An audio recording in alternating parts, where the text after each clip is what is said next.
سر پاکستان کی طرف یہ ہے سر کہ جی جو سپریم کورٹ کی طرف سے جو یعنی کہ آج صحافیوں کے خلاف سپریم کورٹ میں آج قاضی صاحب نے کہا کہ بھئی میرے اوپر جو بھی تنقید کرے جو بھی غصہ نکالے کر سکتے مجھے کوئی پرواہ نہیں ہے. بالکل سر ذرا احوال لے لیں. حسیب ملک صاحب ہیں ہمارے ساتھ, ان سے بھی لے لیتے ہیں. چلو لینا چاہتے ہیں. حسیب ملک صاحب السلام علیکم. وعلیکم السلام. بڑی کلیئرٹی دے دی آج تو چیف جسٹس جناب, کھلی چھٹی مل گئی, اب جو مرضی کہیں. نہیں سر جو مرضی صرف تنقید کی حد تک انہوں نے کہا. نہیں تنقید, میرا خیال ہے جو کچھ ہو رہا ہے سوشل میڈیا پر,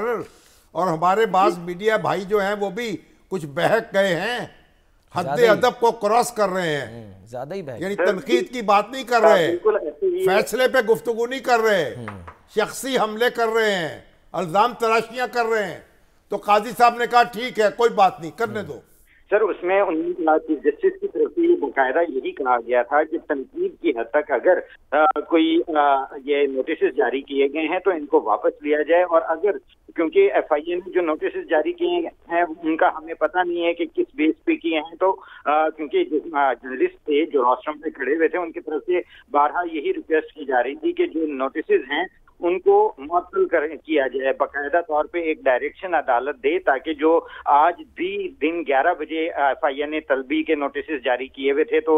یہ نہ ہو کہ ہمیں گرفتار کر لیا جائے, جس کے اوپر چیف جسٹس کی طرف سے یہ کہا گیا کہ جو نوٹسز اگر تنقید کی حد تک کیے گئے ہیں تو وہ تنقید ہماری اصلاح کے طور پہ ہے. اگر تنقید ہوتی ہے تو ہمیں پتہ چلتا ہے کہ ہمارے اندر خامی ہے, کیا ہماری جو غلط فیصلے ہیں یا کوئی غلط ریمارکس ہیں تو اس کے حوالے سے بھی ہماری اصلاح ہوتی ہے. لیکن ایف آئی اے کی طرف سے کیونکہ یہ واضح نہیں ہے کہ کس بیس کے اوپر ہے, اگر کوئی اور وجوہات ہیں تو اس کے اوپر وہ کاروائی ہوگی. تو اسی سینس میں صرف اور صرف تنقید کی حد تک جو نوٹسز تھے اس کے اوپر عدالت نے یہ ریمارکس دیے تھے, اور ساتھ ساتھ عدالت نے اٹارنی جنرل کو یہ کہا تھا کہ آپ لوگ جرنلسٹ جو صحافی ہیں ان سے ملاقات کریں. ڈی جی ایف آئی اے بھی اس وقت موجود تھے, انہیں بھی روسٹرم پر بلایا, تو اس کے اوپر جو ڈی جی ایف آئی اے تھے ان کی طرف سے یہ کہا گیا کہ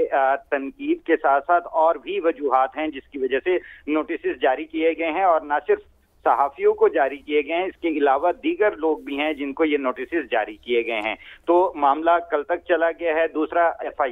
آئی آرز جو ہوئی تھیں مختلف پرانی ایف آئی آرز ہیں ان کا یہ 2021 کے اندر ایف آئی آرز ہوئی تھیں مختلف,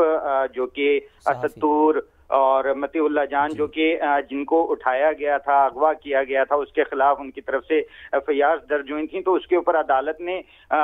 تفصیلی رپورٹ مانگی ہے کہ 2 ہفتے کا جو ہے آپ کو ٹائم دیتے ہیں, اس کے اوپر تفصیلی رپورٹ جمع کروائیں.